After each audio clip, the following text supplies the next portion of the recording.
Napa know-how. It's Love Your Car Month at Napa. And to show your car the love, get a Napa bucket for $2.99 and save 20% on almost everything you can fit inside, like car wash, car wax, and tire shine.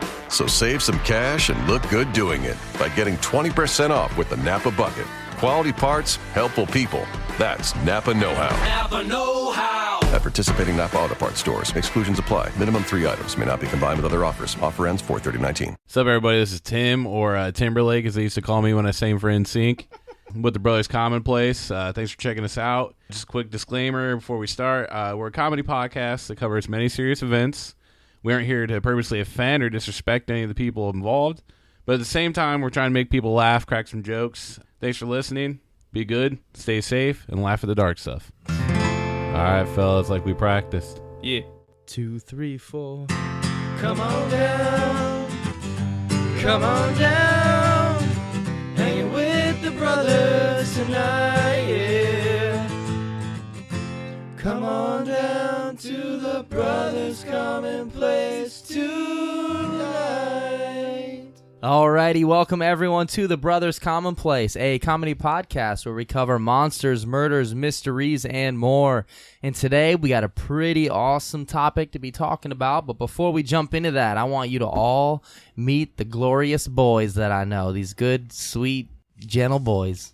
What's up, guys? This is Tim, or as they called me at camp when I was a kid and I was the best at skipping rocks, Kid Rock. Oh, fuck yeah. It's Willow. Oh, fuck yeah. See this acorn? I'll throw it at you and turn you to stone. And Matt Mardigan says, ooh, I'm really scared. No, don't. There's a peck here with an acorn pointed at me. Because peck is like the slur for short people in the Willow universe. Nice, nice. Hell yeah. Sorry, Josh. Oh, fuck yeah. Andrew, you're up, brother. All right, this is Big Brother Boy, and yeah, that's it. That's all I got. All right, that's all we need. Hey, this is Toof. I just got back from my audition for this like low budget Guns N' Roses knockoff band. I couldn't use the nickname Slash for copyright purposes, so it's just Walmart rollbacks. Fuck yeah, dude. Nice. All right. That actually worked. Wow. And it's the kid, K-Dog, a.k.a. the Cool Rider. Ooh. And today, we are going to be talking about the Villisca Axe Murders. But before we jump into the actual case, we got a fun round of a special game we like to play called Brother Movies. We used to do it on our old podcast. And what we do is we just make up a movie. Usually it has a pun or something stupid in it, but it makes us all laugh. And then we decide if we would go see that movie or not. Yeah. I have a movie where it's like kind of like it's like a legit knockoff of the Shawshank Redemption in every single way. Nice. Except remember eventually in the movie he gets access to like the warden's like books or something like that. Yeah. Well, in the books it like has every prisoner and like what he did in the prison. Yeah. He starts reading like what each guy did out loud. As it happens, he notices when he reads what they did and their name, they start dying in real life. And like he notices that he has the power to kill all the people in that prison. Sounds pretty awesome. Yep. So like all the prisoners fear him because they all know he has this power and stuff. And he even did it to the warden himself. Wow. Because he read like the warden's title and some like summary about him. Yeah. And the movie's called Death Sentence. That was actually pretty good, man. I like that shit. Because he reads a sentence about him, they die. I like that. I would go see it. Oh, yeah, I'd watch that shit. All Anything that had anything to do with Shawshank Redemption, I'm in, man. Fuck yeah, dude. He's like, yo, Tommy, you gonna give me your corn? No, man, I'm standing up to you. Really, Tommy? Tommy Horowitz robbed a store and took some fucking Twinkies? No! I have this power! He just screams it. So he becomes He-Man. Fuck yeah, dude.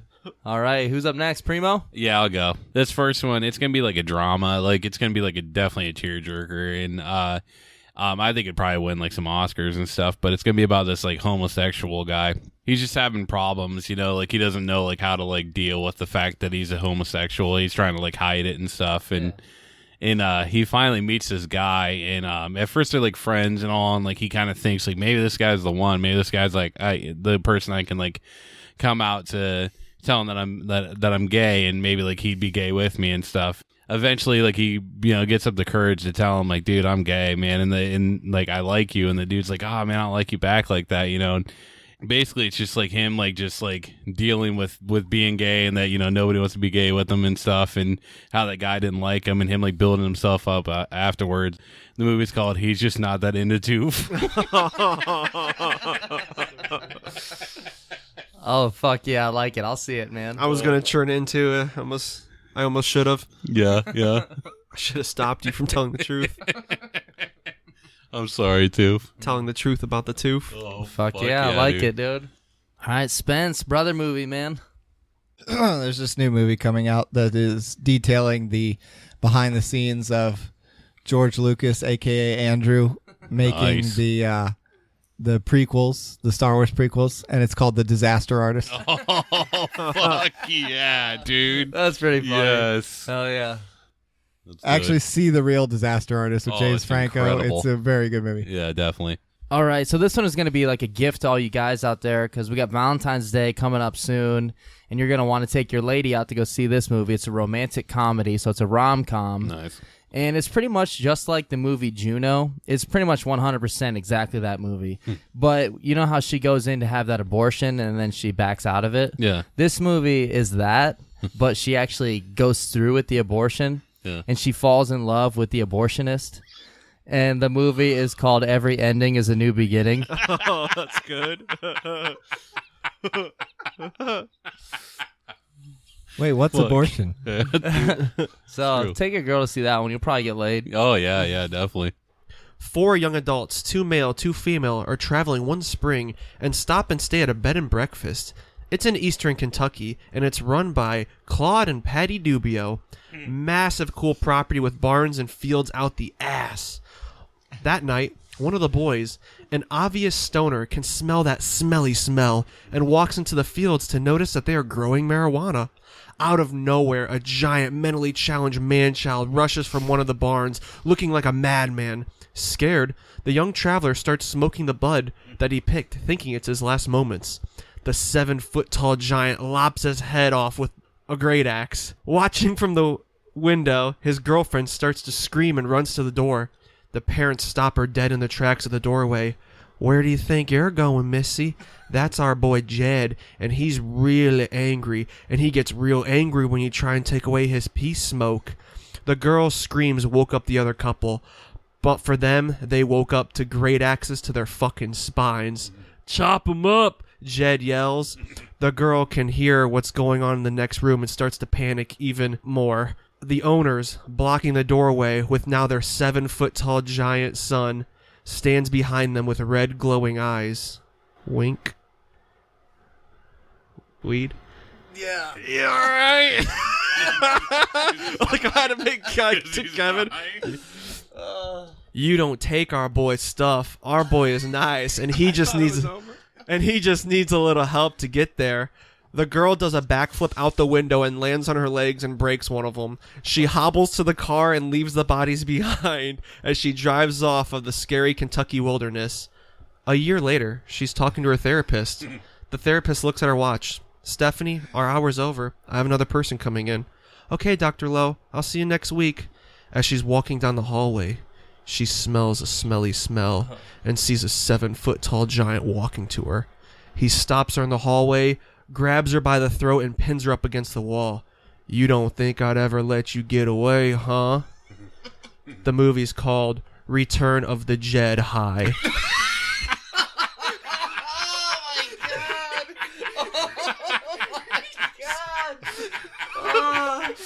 Holy shit, man. Fuck, that was awesome, too. Oh.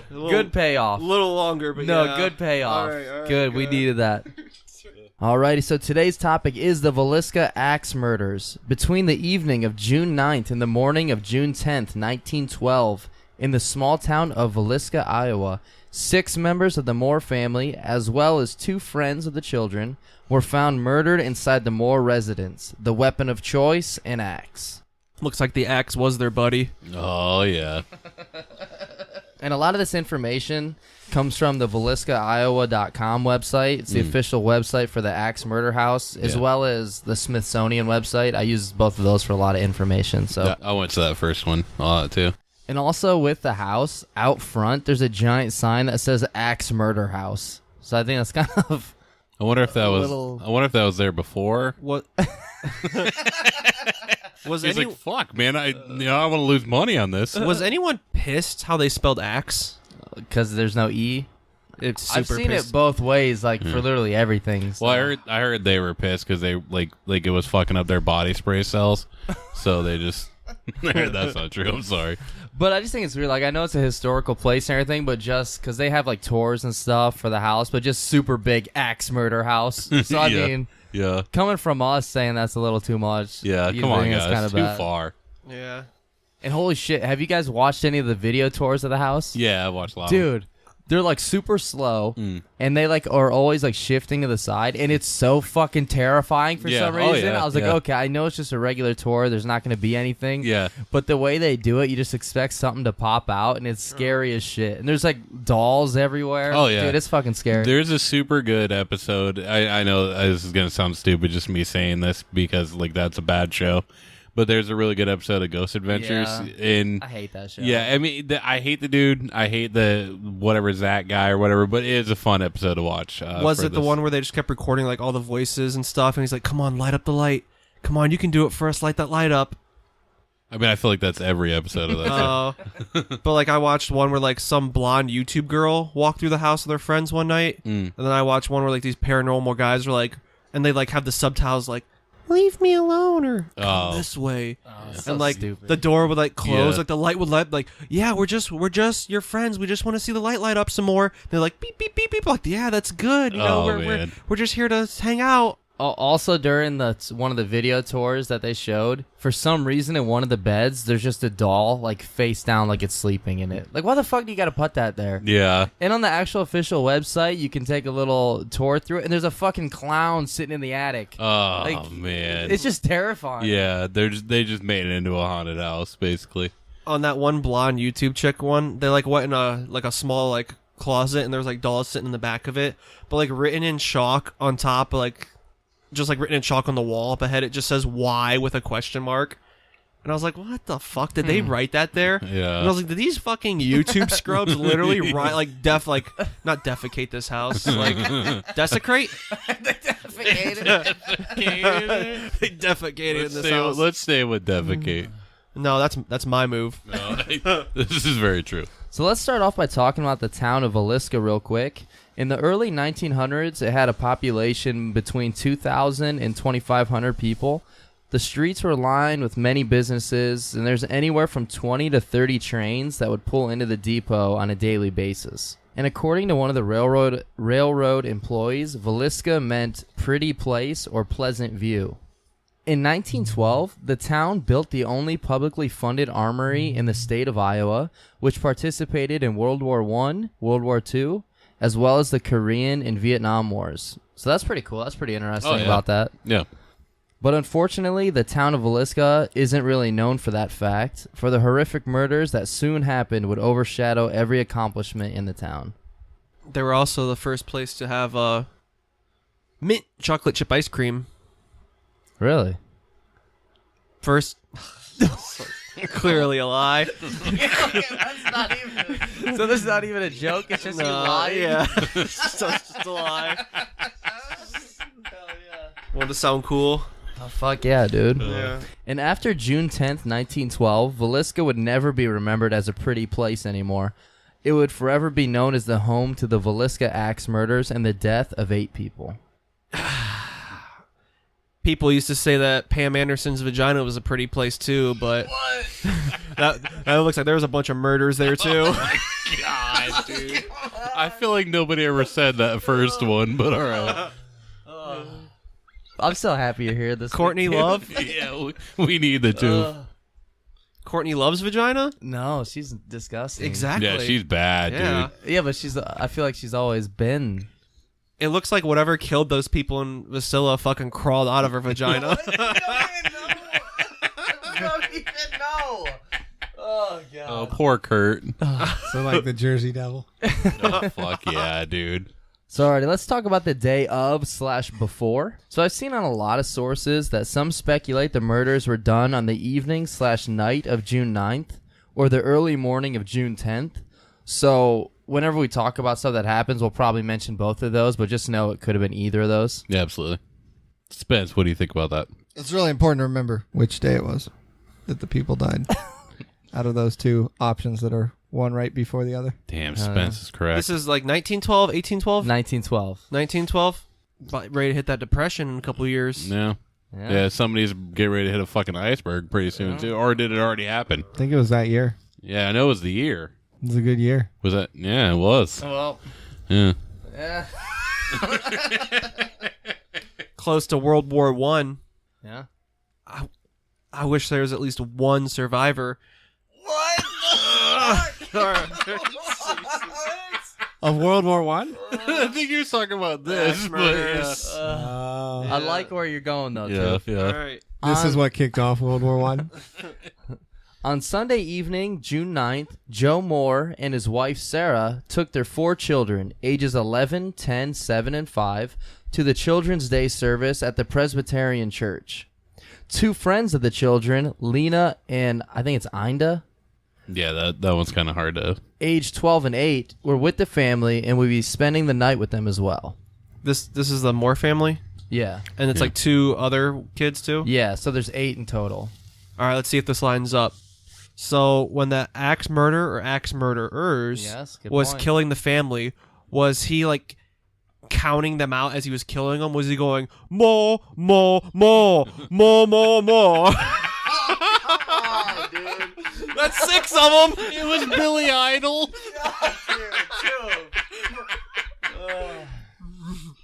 He's like more, more, more, more, more, more. Weinstein. Wait, Because there's 2 other kids that are in wait, the family. he is singing Billy Idol, right? Yeah, Okay, Billy gotcha, yeah. So the Children's Day program is an annual event at the church, and Sarah was one of the people that had coordinated it, and she was also the co-director. And the program began at 8 p.m., and it ended around 9:30 p.m. That's pretty late. That seems like super late to me. Yeah. Aren't they like fucking Amish? Like, shouldn't they like not be out in the dark? This is 1912. Is the fucking light bulb invented yet? Is it?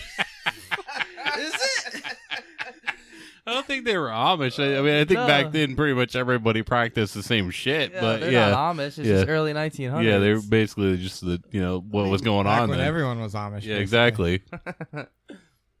And I'm not exactly sure what the program was, but it was said that all the children had participated in some parts of it and were giving speeches also.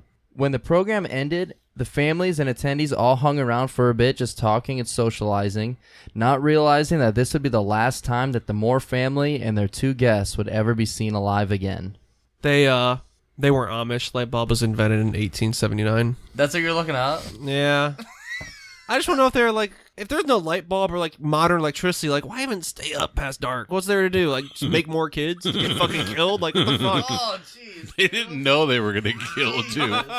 They didn't know this. Yeah, I guess. So after church, the 8 of them walked home, and they entered their home sometime between 9:45 and 10 p.m. They had cookies and milk, and then they all went to bed. So, yeah, I know we just mentioned, but that seems like super fucking late. I know it's Yeah. June, and there's like no school or anything, but that's super late. Imagine being just the 2 kids that stayed over. I know. Like, fuck sucks. that, man. That sucks. That's especially if they didn't have a good time. Like if it was boring, you know? Dude, Fuck that. Like, fuck, man, I want to go home, wake up, all axe to the fucking head. And that pretty much is just the equivalent of just being Ron Goldman. Like that really is the fucking Wrong same. place, dude. Yeah, Just being at the dude. wrong Did place. nothing wrong, just got fucked up. So 5 a.m. the following morning, Mary Peckham, the neighbor to the Moores, went outside to hang laundry. At 7 a.m., she noticed that the Moores had not been outside, and they hadn't began any of their chores either.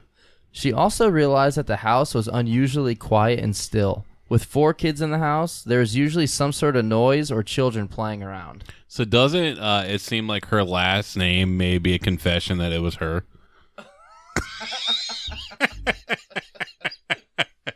I just thought that. For some reason, even though I don't think it was like this at all, because she actually seems like a good neighbor, and she was like checking in on him and stuff. Yeah. But I kind of picture her as like the bird lady from Home Alone 2. Oh, fuck And yeah. she's like staring out the window, like peeking through the curtains, like spying on the family. Like, it's 5 a.m. Why aren't they up yet? You know what I mean? Yeah. Sleeping in.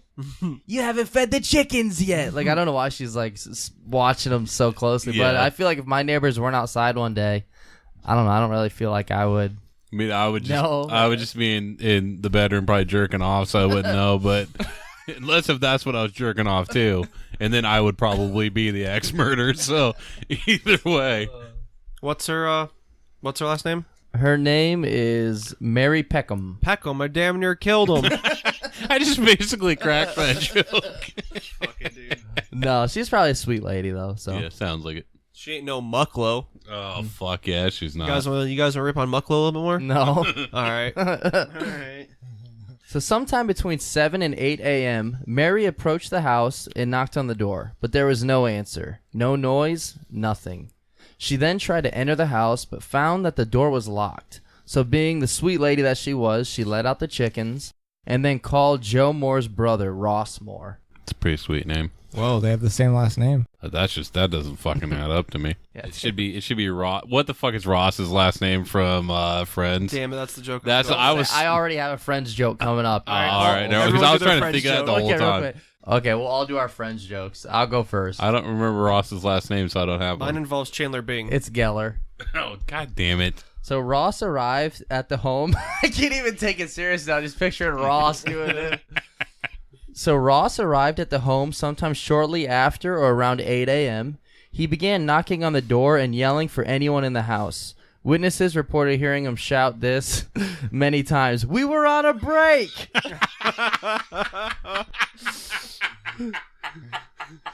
So that's my friend's joke. Fuck yeah, Tiff, what's dude. your Yeah, friend's yours joke? is way better. So mine is Chandler Bing imitating Ross Moore. Okay. Could I be any more Ross? What is happening? So, yeah. there were actually a few people who overheard the murders taking place. No. They said when the killer was chopping the bodies with the axe, it sounded like. Oh, yes. The Friends theme. Good Yeah. shit. Yeah. Nobody told you you were gonna die today. Ew. What? The good thing though is I hear they do get back together in the end. So Ross lived. Literally, they get put So- back together at the Yeah, end. yeah, exactly. Like a sort of Frankenstein. Andrew, what do you think? Since nobody answered, Ross pulled out a ring of keys, and one of them unlocked the door. I don't know if that's weird or normal. I know it's his brother's house, but I don't know. It seemed kind of weird. Yeah. Ross entered the first room, the parlor, and he opened the door to the room that is right off of the parlor. And when he opened the bedroom door, he saw two bodies on the bed that were covered with either clothes or blankets, and there was blood and bloodstains everywhere. And these two bodies were those of Lena and Inda, the guests, aged 12 and 8. Lena and Inda, age 12 and 8. Yeah. I mean, they're entering a womanhood, so I mean, all those red blood stains on the blankets, could just been. Shut up! No, it couldn't have been. Yeah. We should have seen that coming. You sure it was the axe murderer knocking on the door, or was it Aunt Flo?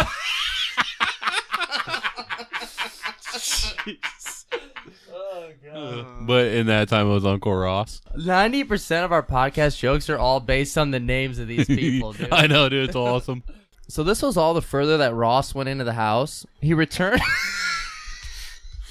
God damn it. I have to go pee. Like, I can't not picture it as know. David Schwimmer. So the Moores had a car, and they had a clutch, but it was always bad. So they were just always stuck in second gear. So this was all the further that Ross went into the house.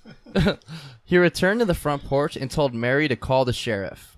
In this town, a police force worked fast because they said that it was between 7 and 8 that the neighbor went to the house and did all this and then contacted Ross. Ross got there at 8, and then the sheriff gets there at 8:30.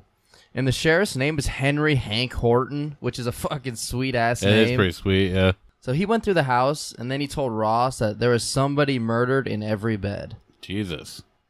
And leaning against the wall in the downstairs bedroom, where the first 2 bodies were found, was a partially cleaned murder weapon, an axe. Why you would partially clean it, I have no idea. It's fucking weird. It really could just be the fucking axe, man. Also, like, it was really nice. Like, the sheriff, like he knew Ross was just fucking hurting, man. Like, after he like told him his whole family was dead, and he walked up to him, like Ross was just like sitting down on the ground, like just like tearing up, and he just put his hand on his shoulder. He's like, "I'll be there for you." Oh, sorry, last one. I was trying to think of a Cowboy Horton joke to make, Oh, but okay. I can't think of any. That would have been good. That would have been good.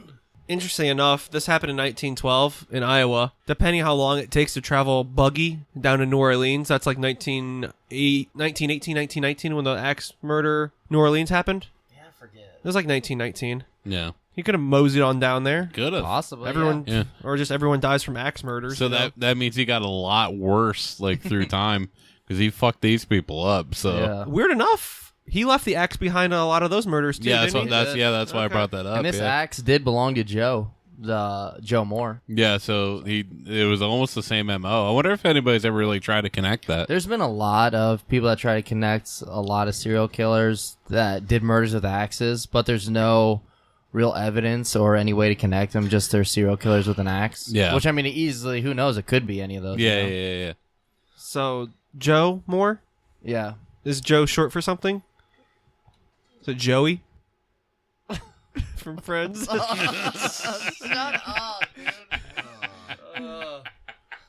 All right, so we're going to talk about the actual murder now.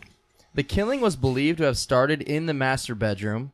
Joe was the first to be attacked, which makes sense because most killers take out the male first to eliminate the biggest threat. However, this could have also been a grudge killing. That's another Axeman thing too. That's He true. always killed the guy first, or at least attacked him first. That's true. It really, that whole Courtney Love thing kind of still holds up because technically she killed Grunge. Oh, fuck yeah, dude. Yeah. Oh, you said Grunge kill, my bad. Grudge. Grudge. Oh, okay. All right, makes sense now.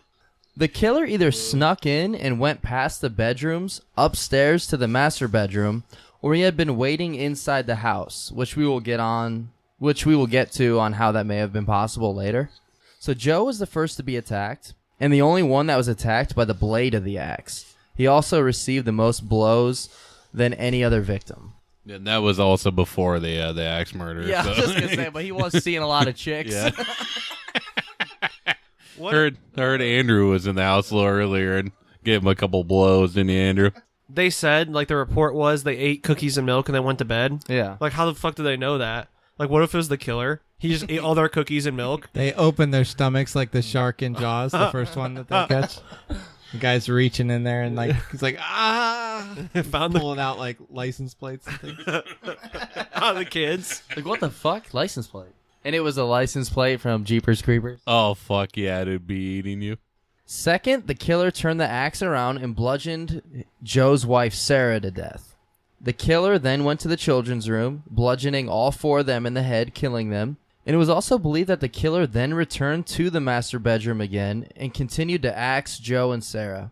The reason this is believed is because there were shoes next to Sarah's side of the bed that had blood in the inside of them, which they believe was caused from the blood dripping down and into them. And when the killer came back, he knocked the shoe over on its side and then continued his attack because the shoe then had blood all over the side of it as well, which they thought could have only happened if he came back and attacked her again. So because of that shoe, that's how they believe that he came back and started attacking them all again. Looks like he came back for more. Oh, yes. Okay, all right. Yes. All right. Yes. No, it was pretty good. And afterwards, the killer went downstairs and murdered the 2 guests, and this was believed to be the last of the attacks because the axe was left down here near or in the bedroom. This is going back to something too said during the axe murder one we've already done, but how the fuck did nobody hear this? Yeah, I don't know. Like, That's how is nobody waking up during this? Yeah, we'll talk a little bit more about that. But yeah, I don't know because it's not that big of a house. It's an old house, also early 1900s. Yeah. I don't know. I get getting a few swipes in there, hitting a Yeah. few people, but the whole fucking house full of people, Yeah. like you go through with nobody waking up. I mean, he probably took them out with one initial hit to the head because they said he pretty much only hit their heads. Yeah. And it was also said that each victim got anywhere from 20 to 30 hits. Jesus and Joe Christ. got more than that. So he just beat their fucking heads into like a bloody pulp. Yeah. But I don't know how none of them woke up. There was only one person that was believed to have a defensive wound. It was one Yeah. of the girls downstairs. Jesus. Yeah. So Which don't I know. guess would make sense that they would be the ones that would wake up, but Yeah, I don't know how no one heard, especially because, which was probably done after the initial attack, but there's marks on the ceilings of the kids' room and the master bedroom that show that the axe had hit the ceiling and wall when he pulled it back. wow. It's like, yeah, and you can actually see in the tour, you can see the pictures of it. yeah, I remember So- that. So yeah, You did it. You activated my trap card. My axe is my butty, and when I wind him back, me and my axe will give your forehead a butt crack. thank you too. And they also believe the killer was left-handed, and as we mentioned, he like beat them just to a bloody pulp. So they think that he delivered like killing strikes to all of them, and then came back and just beat the fuck out all their heads. Yeah. Afterwards. How did they determine he was a lefty? Did he strike out all the right-handed batters? You know, I'm actually not too sure how they came to that. I didn't see that's how probably how they came down to it, but they thought he was a left-hander. Fingerprints, maybe? Like, No, he didn't leave any fingerprints. It would have. I guess it would have to somehow be like the angle of where they were Yeah. hit. Maybe did they rule out aliens? No. Okay. no. But yeah, there was no fingerprints left behind. And that was one reason why when we talk about one suspect, they think it was him because he did a couple others where no fingerprints were left behind. And they thought he was doing that because he had fingerprints on file. Well, I mean, I mean, who knows? That's pretty reaching to me. But yeah. I mean, he also left a note behind that said, "Chop chop, Daddy needs to chop chop." But yeah, 20 to 30 hits for each person. I mean, there's 8 people. So holy shit, this Axeman had some fucking stamina Oh, or yeah. whoever did it. Yeah. That's insane. Drink some Gatorade first. And then sometime before 5 a.m., the killer was gone. Killer vanished. Alrighty, so the actual murder scene. So there's 8 deaths in total. The 2 parents, 4 of their children, and then the 2 children that were the guests. And there's a lot of weird shit that kind of happened here. So let's go ahead and go through all that. Absolutely. When he was done, he was like, I killed them. I killed them all. Oh yes. And not just the men, but the women and the children. All right. Even if we haven't convicted this guy, let's fucking murder him. They're like animals, and I slaughtered them like animals. Your acting was already better than his, Spence. So yes, 8 murders in total. And it also appeared that all of them were asleep when the murders happened, except for one of the girls downstairs. And it was believed to have happened shortly after midnight. And here's one of the weird things we were mentioning. All the windows in the house had been covered with curtains, except for 2, which were covered with clothing. The curtains. The curtains! So they don't know for sure if this was done by the Moore family or by the killer/killers. But they're guessing it was the killer because Yeah. the mirrors and glass in the house were also covered with clothes. And some reports do believe that the killer had searched the dressers and pulled out clothes to cover those up. That's weird. That's fucking really weird to cover up all the mirrors and stuff. Like, I can understand the windows Yeah. covering that up so maybe people won't be able to see what you're doing. Yeah. And sometimes you see people that put blankets over windows nowadays, you know? Yeah. But covering up all the mirrors and glass and stuff, it's Yeah. pretty fucking weird. Your dude didn't want to see himself. It's fucked up, man.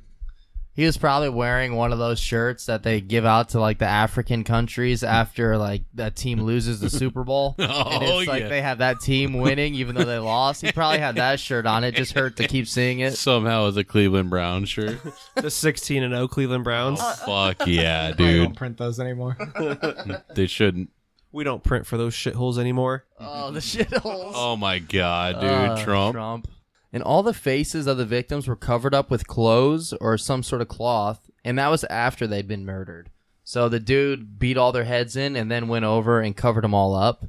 And you see that with some cases where people kill a loved one or someone they really cared about, like they can't have them looking back at them, so they'll cover them up. But I don't know, this is really weird. This is different. This is like 8 of them, and then he did it like afterwards, so Yeah. that's another strange thing. Yeah, there's a ton of stuff like with this that really doesn't like add up to like anything. Maybe he put the blankets over them because, like, if they turned into zombies and they rose up, blanket would still be over their head, so they couldn't see where they were going, so they couldn't get revenge on him. Plausible. Yeah, that makes sense. All right, I'm not gonna roll it out. It wouldn't fall off or anything, too. They couldn't pull it off. Now with all that milk and cookies in their belly. That's right. That's right. Oh no, my first zombie kill is a little girl. I'm not a zombie. That's exactly what a zombie would say. Shit was so fucking good, man. And there were lamps that were placed on the ground, like under the bed and dressers, and some speculate that was so the killer could see without shedding too much light, so he put all the lights on the ground. Maybe he was just making sure the monsters wouldn't crawl from underneath the bed and attack him too.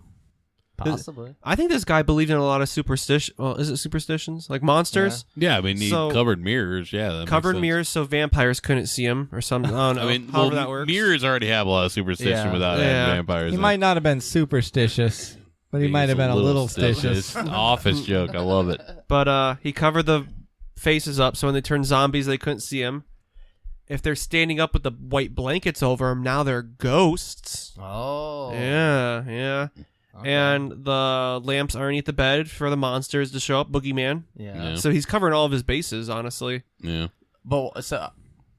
But it's like he goes into this house to murder everyone to protect from monsters that he didn't have to worry about. He was more afraid when he went in there. Like, why'd he go in there? The fuck was he doing in there? Like he's just taking his time bashing their heads. It's like, oh shit, there might be a boogeyman in here. I gotta check underneath the bed. He's just like Will Smith from I Am Legend, Oh, yeah. where he is the fucking monster, but he doesn't know. And then we already mentioned the ceiling in the parents' bedroom and children's bedroom that had marks in it, which were made from the upswing of the axe. There was also a piece of a keychain that was found downstairs on the floor that was said not to belong to the Moore family.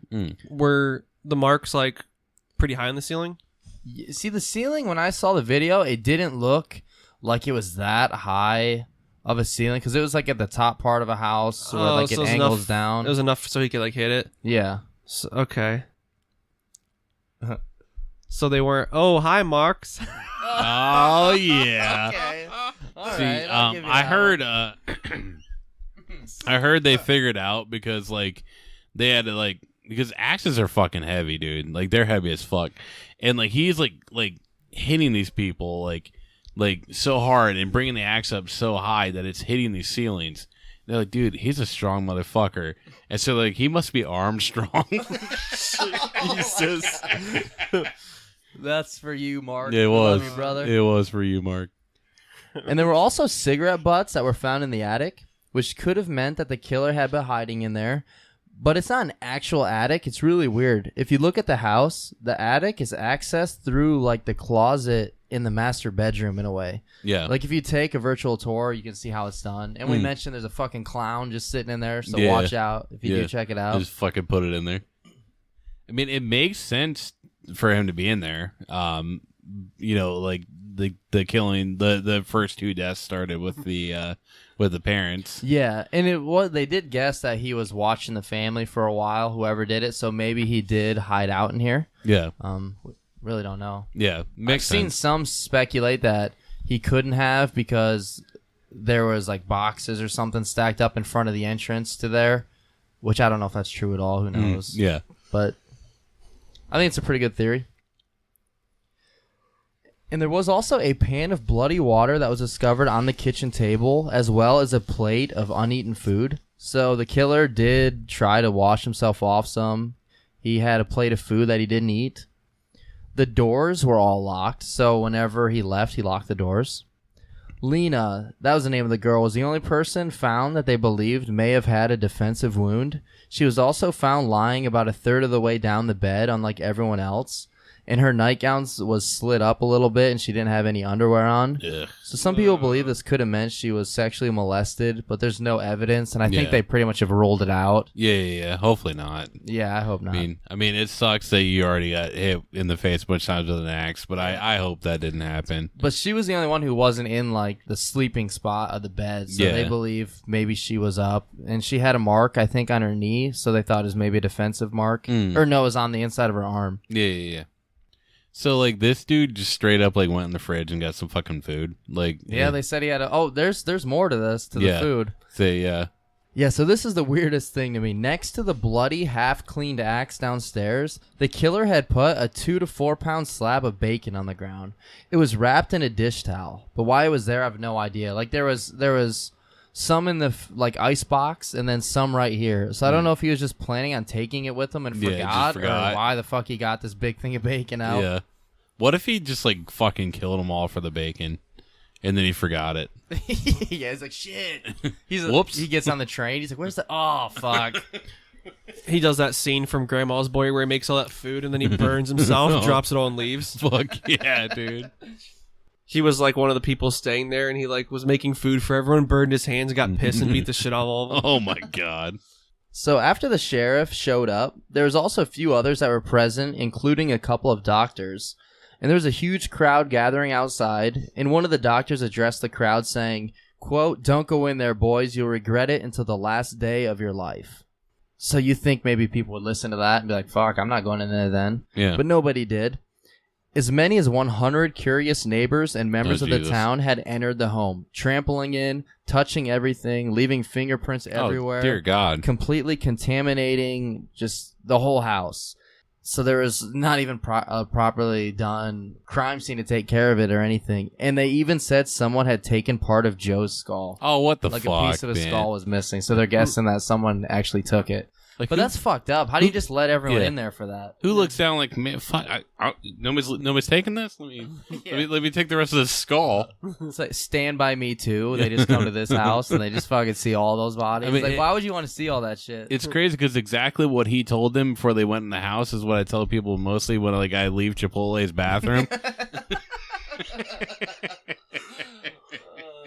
I like how they took pieces of the skull but not the bacon. Yeah, dude, they'd rather have the skull. And I guess Ross forgot like what everyone was doing. He's like, "What's everyone fucking looking at in there?" That's not even funny. What if he came back and had to go through it again? So I heard that some people think that the killer actually wanted to take the bodies at first and construct a place like the crypt in Jeepers Creepers. Nice. Yeah. His plans got sort of interrupted, but he was going to like construct all kinds of stuff out of their bodies, like Ed Gein, and then open it up for people to come in, and he was going to call it World of Morecraft. Oh, yes. No. I like that. I fucking like that. You gave me some inspiration. He was going to take their bodies and try and create the world's perfect band. And, fuck, where's this going? I don't know. Wait, we didn't start it. No, we didn't start it. All right. Nobody had any idea who the killer could have been at the time. There was no sign of the killer or killer's whereabouts. He easily could have vanished or been part of the group that was trampling into the house. Or maybe he hopped on one of the 30 trains that came through the town that day. There were bloodhounds that were used, but to no success. So rumors spread around the town, and all the town could do was gossip about the horrible tragedy and about what had happened. Like, what if you were the killer and they're like, dude, fuck, I'm caught. There's like people like right out there. And like somehow you get out like a window or something, and you just get around to this crowd, and you just fucking run in there and just like start touching shit to make it seem like, you know, like... Yeah, I mean, it could have, if it was someone in town, which they didn't want to believe it was, because they didn't want to believe like one of us could have done this. Yeah. But at that point, I mean, with 100 people going through contaminating everything, it'd be kind of easy to blend in, you would think. Exactly. You know, like, we just got super lucky, maybe. Wait, where'd that guy come from? I was just taking a shit. All right, so you guys ready to jump into the suspects? Let's jump into them. Jumping right in. Jump on it. Jump on it. Alrighty, so we're going to discuss the suspects for the case, which is still unsolved. So 8 murders and nobody has been punished for it yet. Some people believe it was done by one person. Some think multiple. Who knows? I don't know. See, I don't have any idea who it could be, but I think it'd be really difficult to be pulled off by one person. Yeah. Unless they did it in the style they did in Lord of the Rings, where the wraiths all stab the beds that you think the hobbits are in. Fuck yeah. I think that's the only way it could have been done. I surprisingly know what you're talking about, which I've not seen much of those movies. Stupid. Yeah, it is. That was a dumb joke. Sorry, guys. Dude, come on. I mean, we've had a lot of bad ones. Speaking of dumb jokes, suspect number 1, Frank Jones. Who? Jesus Christ, dude. Did you fucking have that written down? I don't get it. It's I a don't Mike get- Jones. Who? Mike Jones. Yeah. Oh, okay, All right, okay. Say it again. Say his name again. Frank Jones. Who? Frank Jones. Who? It's that. Back then they didn't want me. Alrighty, so enough of that shit. So suspect 1, Frank Jones, a tough local businessman and state senator, also a prominent member of the Villisca Methodist Church. Although he was never actually formally charged, rumors and gossip were flying around town. And the town even split along religious lines, Methodists claiming that Frank was innocent, and the Presbyterians insisting that Frank was guilty. Dude, fuck all the. Actually, fuck this whole town. There's a reason. There's a reason they didn't want like people to think it was from the town because they're all scumbags. What are you talking about? Why are they I've never drove past like the cops pulling someone over. Like, dude, I gotta get out of my car and run up and touch that motherfucker. Okay, you're still Like- on that. Okay, never mind. Oh yeah, I yeah, didn't know yeah. I thought you were talking about because we're talking about the church. I gotta run up and touch this motherfucker. No, but like, No, that is shitty. Everyone going like to the house. what happened? Yeah. There's a murder in there. Well, I'm gonna cross this yellow tape and mosey on in there. But I mean, you see a car wreck and people go out and look at it. We don't touch them, but Yeah, we don't like hop I mean, in the if- drivers. ma- We don't move the bodies over. or Yeah, anything. maybe it wasn't as. I don't know because I feel like even back then you should know. Imagine one person like, no one go in there. It's pretty bad. It's like, well, he did give us the option to go or not go in there. Someone walk on in there, like push the body off the bed, lay down, like, I called dibs. This is a comfy pillow. No. Laying all the fucking brains and shit. The one girl's underwear wasn't removed during the murders. Oh, dude, It was one of the town people. No, dude. You never know. Frank Jones became the subject of a grand jury investigation, and his political career was actually ruined and never really recovered because of this. And many believe that Frank even used his power to have the case against him thrown away or try to get forgotten. But why is he a suspect? Because he and Joe Moore had worked together for 7 years.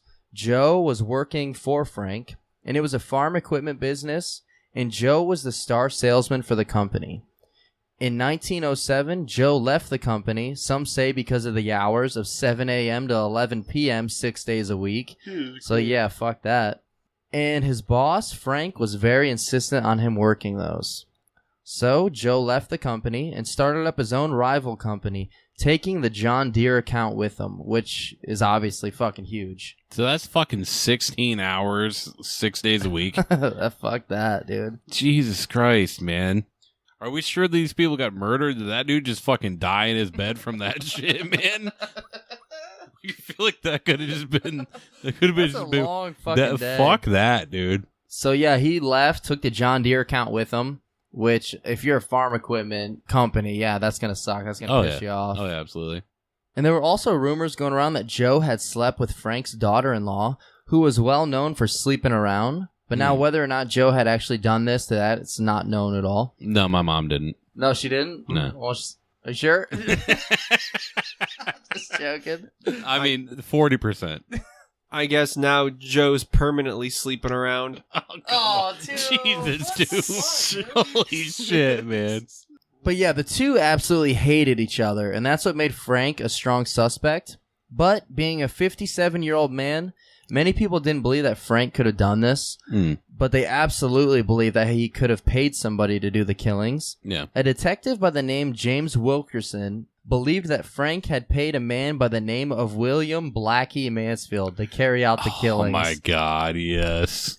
So, and that brings us on to suspect 2, William Blackie Mansfield. Oh my God, dude. It's like you just gave Toof like candy or something. So William Blackie Mansfield is actually a white guy. So just figured I'd clear that up. Why? Why then? Did they ever I explain don't know why? why he was called I want to Blackie. know why. So Blackie was a...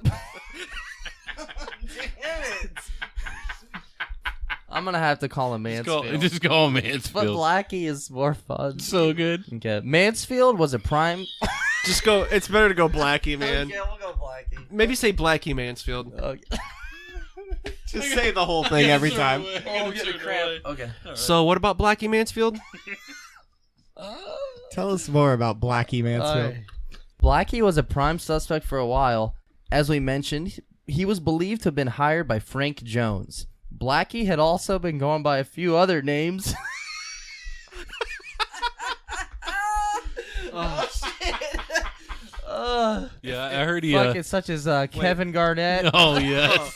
If you just want to joking. repeat from the Blackie thing, I got a joke in there for you. Well, I heard. I just wanted those out. I heard he played Whitey in that fucking Me What's Up with Irene movie. Blackie had also been going by a few other names, such as George Worley and Jake Turnbaugh. So Blackie was a cocaine fiend and a course he serial was. killer.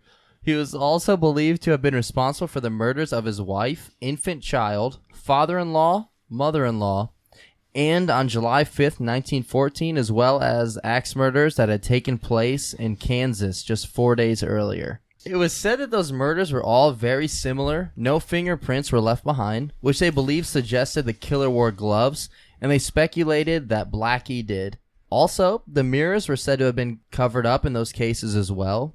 However, Blackie had a strong alibi, showing that he was in Illinois at the time of the murder, and he even later won a lawsuit against Detective Wilkerson, and he was awarded $2,225, which is probably a lot of money now. Is this the first case of a Blackie winning a lawsuit? Yeah. So suspect number 3, Andrew Sawyer. With Villisca being a town where 30 trains run through a day, many people suspected that it had to have been an outsider or transient that could have done this, because nobody wanted to believe that one of their own had done these horrible murders. And a name that kept coming up the most was a man named Andrew Sawyer. Now, there really isn't any evidence to link him to the crime, but Andrew was just a really fucking strange dude. So 6 a.m. the morning of the murders, Thomas Dyer of Burlington, Iowa, a bridge foreman, was approached by Sawyer in Creston, which according to Google Maps is about 40-ish miles away or so. It was the bridge maker was approached by Sawyer. Yes. Did he mention the other guy that was with him too? Is this going to be a lost That's joke? what I was waiting for. Oh no, Finn. Oh. Huckleberry Finn. Oh. Oh, nice. Yeah. Nice. Nice. I was waiting for Alright. Lost. Yeah. Oh, I didn't think I lost. Oh, okay. Oh, damn it. I was just gonna say that Andrew just showed up because he was playing Pokemon Go. So He stumbled there. if it was Tom Sawyer, then I guess the killer must have been Injun Joe. Yeah. Wait, Joe was one of the ones that died. Shit. Wait, was it Tom Sawyer? Oh, I don't know. So Sawyer was clean-shaven and wearing a brown suit. He was covered in mud, and he was said to have been soaked up to his knees with water. I read that wrong. I thought he was clean shaven and wearing a brown shirt, like the Browns, which I'm wearing a brown shirt right now. He asked Thomas for a job, and since they were short a man that day, he offered him the job right on the spot. And Thomas said that later in the evening, Sawyer bought a newspaper, which he took to read by himself, and the front page account was of the Villisca murders, and they noted that Sawyer was super interested in the case. Thomas also noted that it was a little strange that Sawyer was anxious to be by himself all the time, and he also slept like fully in his clothes, and he would also sleep while holding his axe. Wait, what? He had the fucker had an axe, like for building a bridge? Like, Yeah. Well, they said he would sleep like fully in his clothes, and he would like clutch his axe while he slept. Yeah, what the? but fuck? that also could just been a nickname for his dick. we don't know. Wait, Mine's the thimble.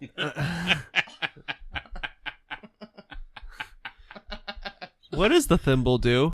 Like, is it supposed to go not on your much. finger? Yeah. Trust me, not much. You put it on like I think you put it on your finger. Yeah. So you don't get stabbed? When you sew, yeah. Yeah. Oh, okay.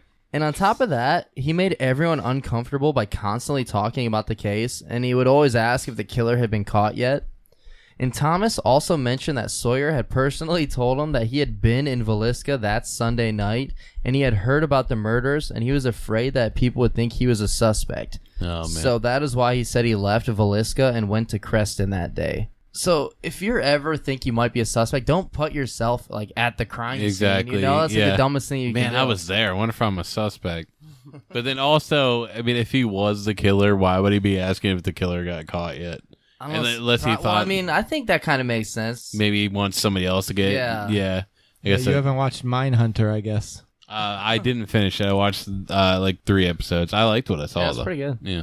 And Thomas was getting super suspicious and creeped out by Sawyer, so he turned him over to the sheriff on June 18th of 1912. And also out of nowhere, they said that Sawyer was once just standing there, and then he kind of put both of his hands on his head for a second, and then jumped up and said to himself, "I'll cut your goddamn heads off," and then made the motions like he was swinging an axe. So that's really fucking weird. Yeah. Did he do that? Like did the sheriff see that? Or Yeah, did... that's what no, that's what the foreman Oh, who damn. gave him the job told the sheriff. Damn, I wish they would have had fucking video back then, Oh, man. I know, dude. I'll cut your goddamn heads off. Cut them off. Even if it wasn't him, I want to see I that. know, I just want to it see gets somebody auto-tuned. randomly do that. Oh my Oh, god. it would, dude. It would. That's what I do when I'm in a field alone with dandelions, just popping them.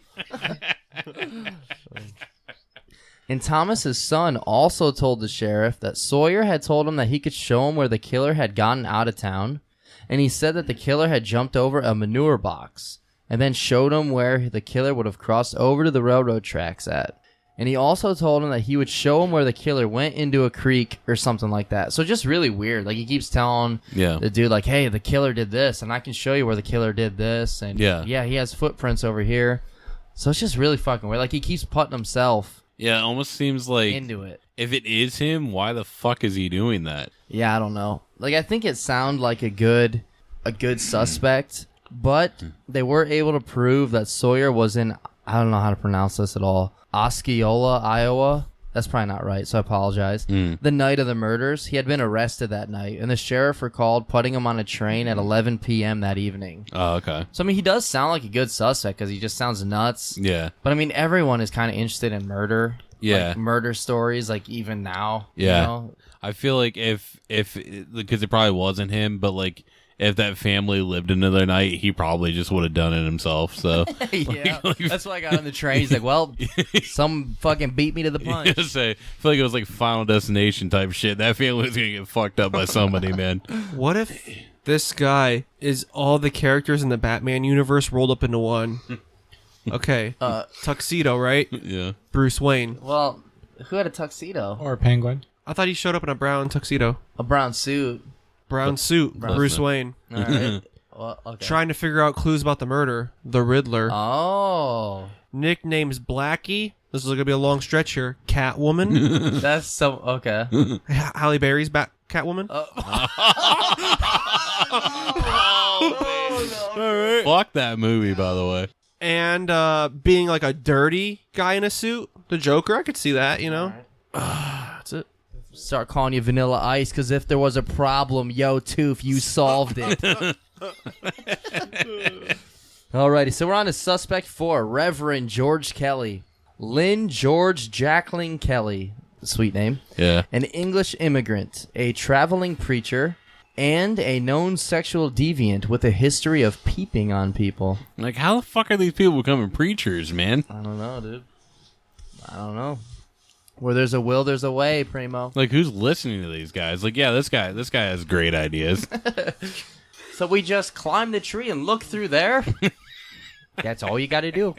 All right. Where there's a willow, there's a wayo. Okay. I like that. And also, he had a history of well-recorded mental problems. So this guy sounds like a real fucking winner right away. Also a preacher that people are listening to. It sounds like everyone who just burst in a fucking dead person's house with the suspect still, or the victim still inside, has got a bunch of mental problems. Yeah. But yeah. And I will note there is some conflicting information when it comes to the Reverend, which is what we're going to call him. Reverend Run. No. Well, no, I don't know. And I'm not sure what all is true. So remember when you hear that there are some conflicting information sometimes.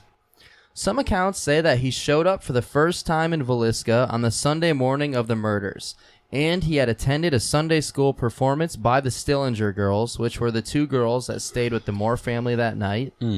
Some reports say that he was in Villisca 2 nights before the murders, and that he had actually been caught peeping into some windows. So I've seen both of those reports. So whether or not that's true, they do say for sure he was obsessed with sex. And just throw this out there again, dude was a preacher. Yep, So- traveling preacher. So anybody could be a preacher back then. Like you just I guess that's not the Yeah. only thing he was either. So we'll Yeah. tell you in a minute what All else he right, did. Let's hear more. So he departed Villisca shortly after 5 a.m., And that part actually is true. So we know that he left on a train shortly after 5 a.m. Yeah. And there are some reports that after 5 a.m. when he boarded a train out of town, he had told passengers that there were 8 dead souls back in Villisca that were butchered in their beds while they slept. So if that part is true, that means he is telling them this before the bodies were even found. Oh, absolutely. And it was even said that he returned a few weeks later posing as a detective, and he joined a tour of the murder house with a group of the investigators. I mean, might as well. He's posing as a fucking preacher. Right? So that's, I don't know, the dude's... It seems like a legit suspect right here. Yeah. And he first became a suspect a few weeks after the murders. He began sending out weird and rambling letters about the murders. I couldn't really find any more details on it, but that's how he became known. He was just sending out a bunch of letters and shit. Yeah. And 2 years later, he wrote an ad in the paper asking for a female stenographer to do, quote, confidential work, and the candidate must be willing to pose as a model and type in the nude.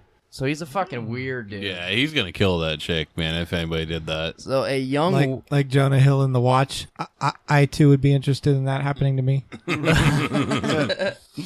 A young woman did respond, and she said she received a letter back from him that was so obscene, rude, and filthy that she didn't want it to be on record because it would be improper to spread it. Damn.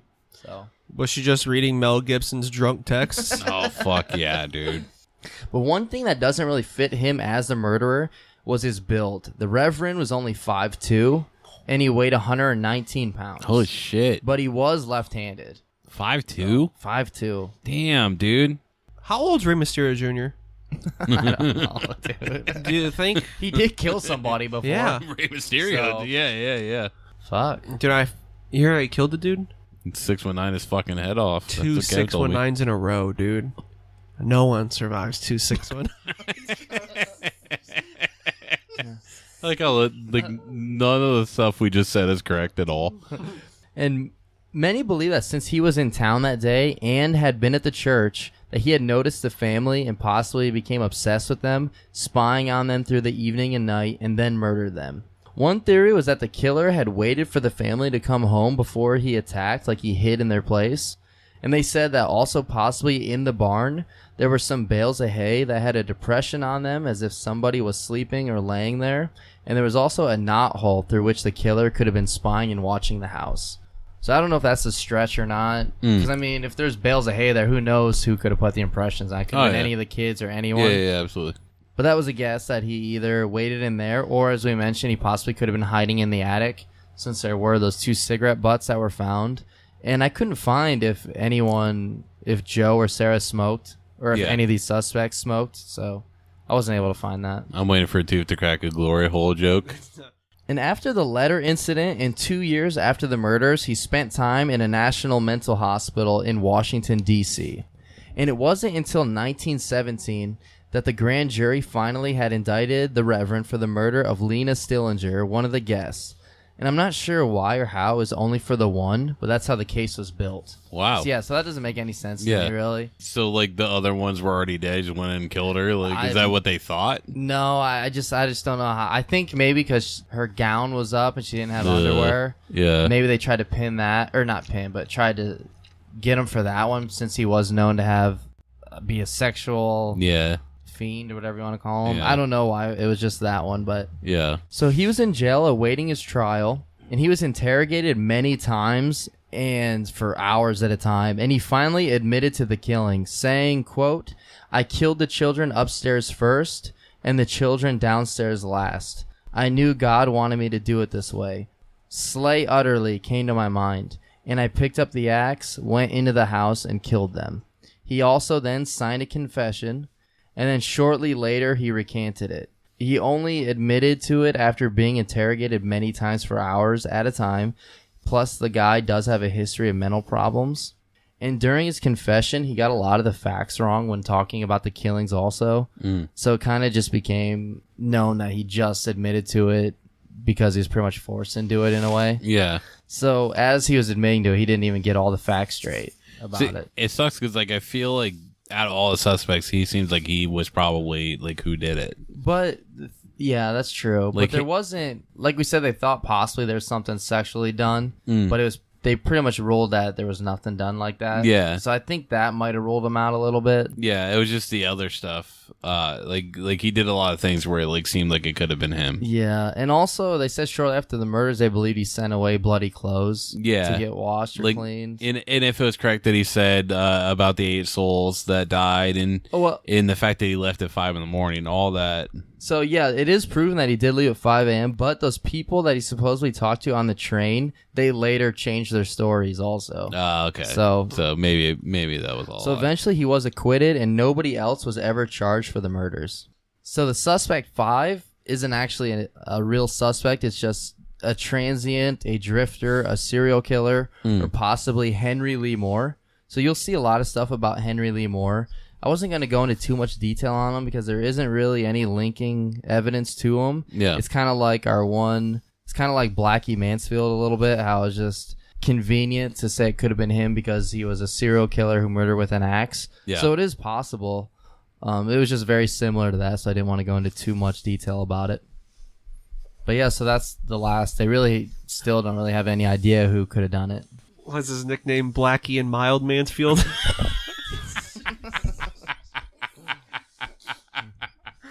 Oh, man.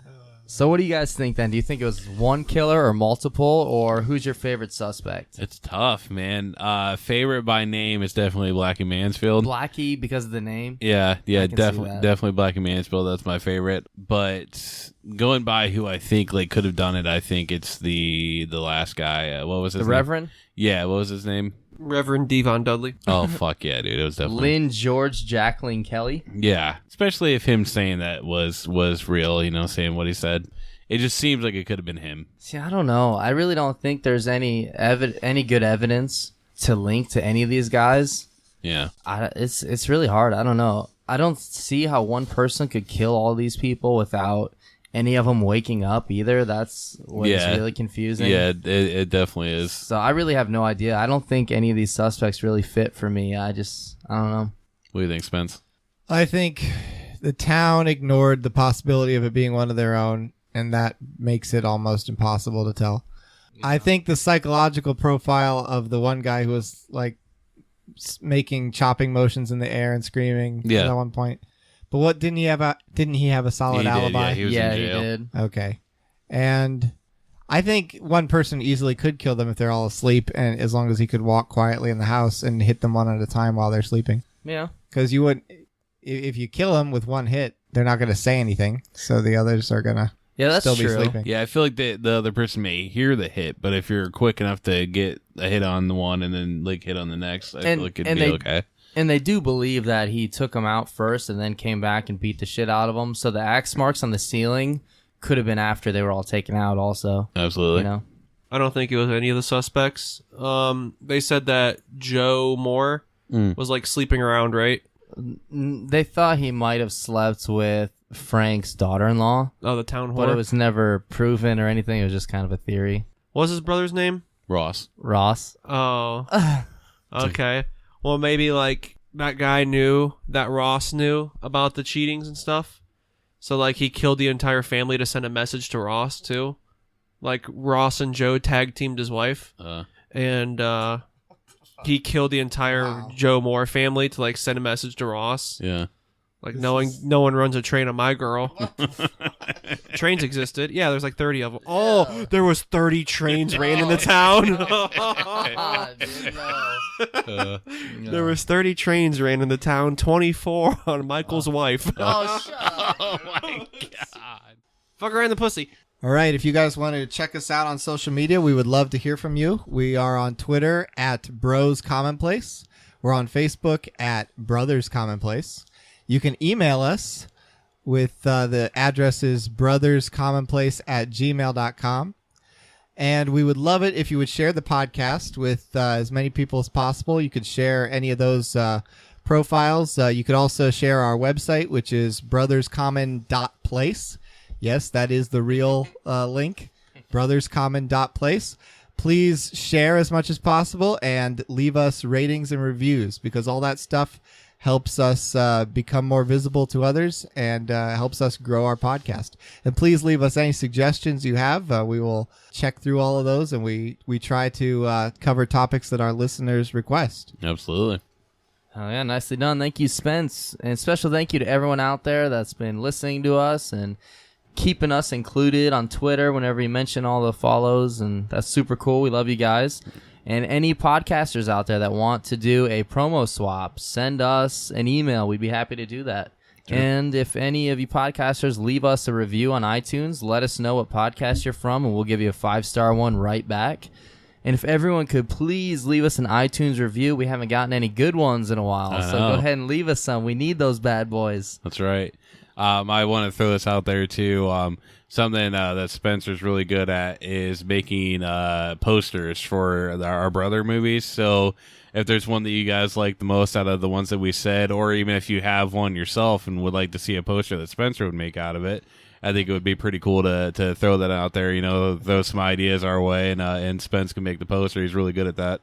If you can't send us an email, send us a Z-mail. That's right. Or a Send it off to Zoom. We like that you mention us on Twitter. I likes that shits. Alrighty, everyone. Thank you for listening. Be good. Stay safe. Laugh at the dark stuff. #Wildman. #Wildman.